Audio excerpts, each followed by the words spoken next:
अन्य दोस्तों, आशा करते हैं कि आप सभी ने नवरात्रि की पूजा बहुत धूमधाम से और श्रद्धा के साथ की होगी। अब बारी है कलश विसर्जन की। तो आप यह भी जानना चाहते होंगे कि कलश विसर्जन की सही विधि क्या है। हम जो पूजन सामग्री 9 दिन तक प्रयोग करते हैं, उनका अंतिम दिन किस प्रकार से विसर्जन करते हैं। तो आज की इस वीडियो में आपको यह बातें सारी विस्तार पूर्वक बताई जाएगी। तो आप अगर हो सके तो वीडियो को पूरा जरूर देखिएगा। दोस्तों, कलश का विसर्जन 10वीं तिथि को ही यानी कि पूरे 9 दिन और नवरात्रि की पूजा करने के बाद करना बहुत ही शुभ होता है। नवरात्रि समाप्त होने पर विधि विधान से आप जिस दिन विसर्जन कर रहे हो, उस दिन एक बार फिर से माँ भगवती सहित सभी 9 रूपों का ध्यान करें, कलश की पूजा करें, धूप दीप जलाएं। इसके बाद मूर्ति विसर्जन और कलश विसर्जन की तैयारी करें। इन 9 दिनों में की गई पूजा और व्रत का पुण्य फल तभी मिलता है जब विधि विधान से विसर्जन किया जाए। विसर्जन करने से पहले ओम ह्रीं क्लीं चामुंडाय विच्छय इस मंत्र का उच्चारण करते हुए पूरे भक्ति भाव से श्रद्धा और सम्मान के साथ कलश के ऊपर रखे हुए नारियल को बहुत ही आराम से उठाएं। फिर इस नारियल को आप लाल चुंदरी में बांधकर अपनी माँ, अपनी बहन, अपनी पत्नी या अपनी बेटी को दे दें। इस नारियल को बहुत से लोग बहते हुए जल में प्रवाहित कर देते हैं, कुछ लोग आसपास के मंदिर में रख देते हैं और कुछ लोग जिस दिन कन्या पूजन किया जाता है उसी दिन हटा देते हैं, यानी कि प्रसाद के रूप में कन्याओं को बांट देते हैं। आपके यहाँ पर जिस प्रकार का भी नियम आपके यहाँ पालन किया जाता है, आप उसी प्रकार से नियमों का पालन कर सकते हैं। अगर आप पहली बार नवरात्रि के व्रत रखे थे तो आपको इस नारियल को या तो मंदिर में रख देना है या फिर आप बहते हुए जल में प्रवाहित कर सकते हैं।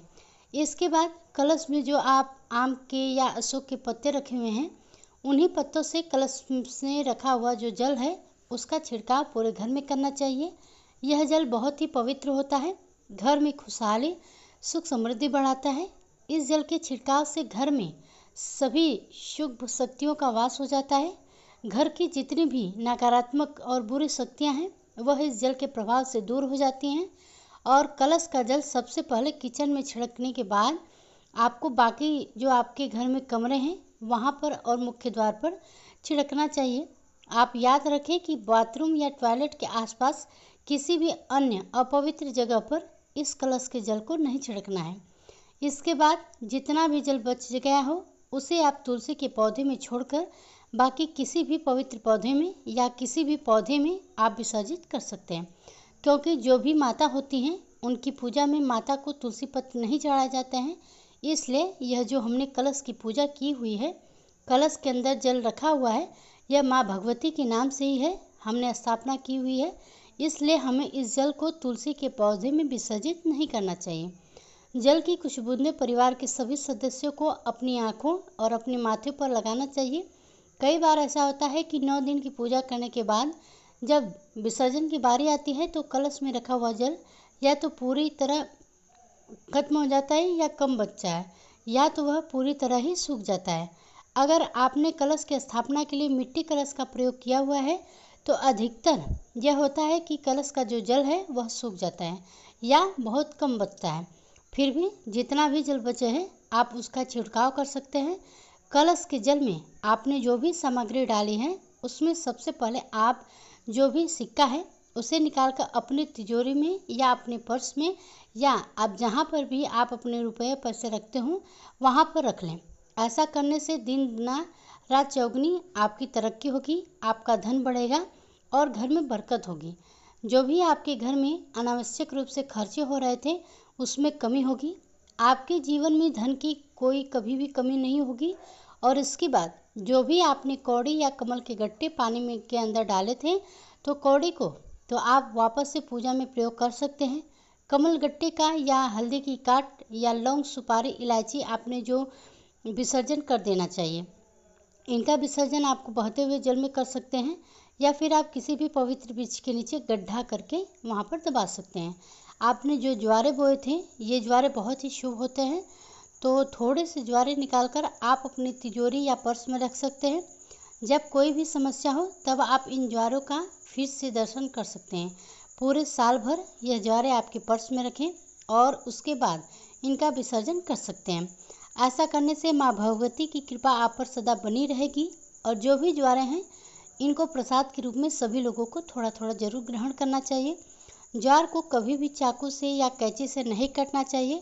ऊपर का जो हिस्सा होता है वह आप अपनी उंगलियों से बहुत आराम से सावधानी के साथ तोड़ लें और एक एक दो दो ज्वारे कम से कम, अधिक हो सके तो अधिक खा सकते हैं और नहीं तो कम से कम एक एक या दो दो पत्तों का सेवन परिवार के सभी सदस्यों को करना चाहिए। बाकी जो ज्वारे बच गए हैं उन्हें आप गौशाला में गौ माता के लिए दे दें।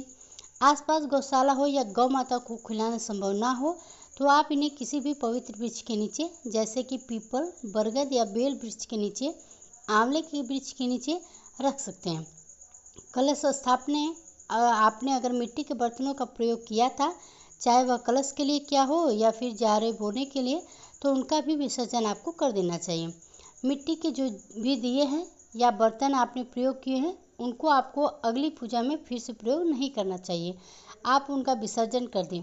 आप उन्हें किसी पेड़ के नीचे रख सकते हैं या फिर उनमें आप पानी और अन्न डालकर चिड़ियों के लिए भी रख सकते हैं।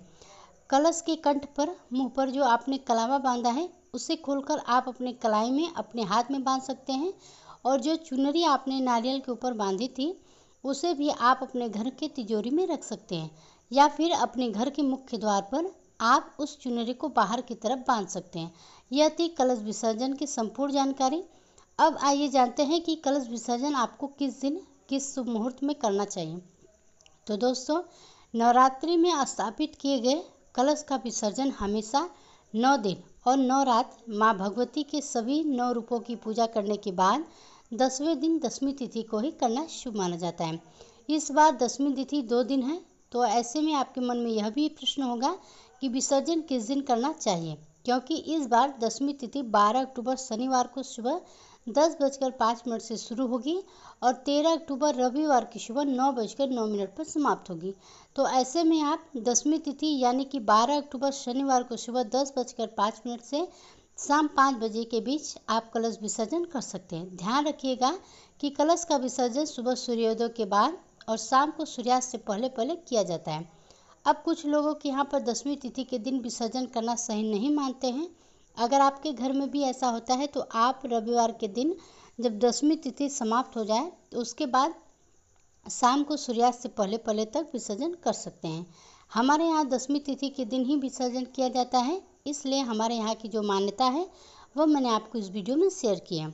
अगर आपके यहाँ एकादशी तिथि को विसर्जन किया जाता है तो आप हमें कमेंट बॉक्स में ज़रूर बताइएगा।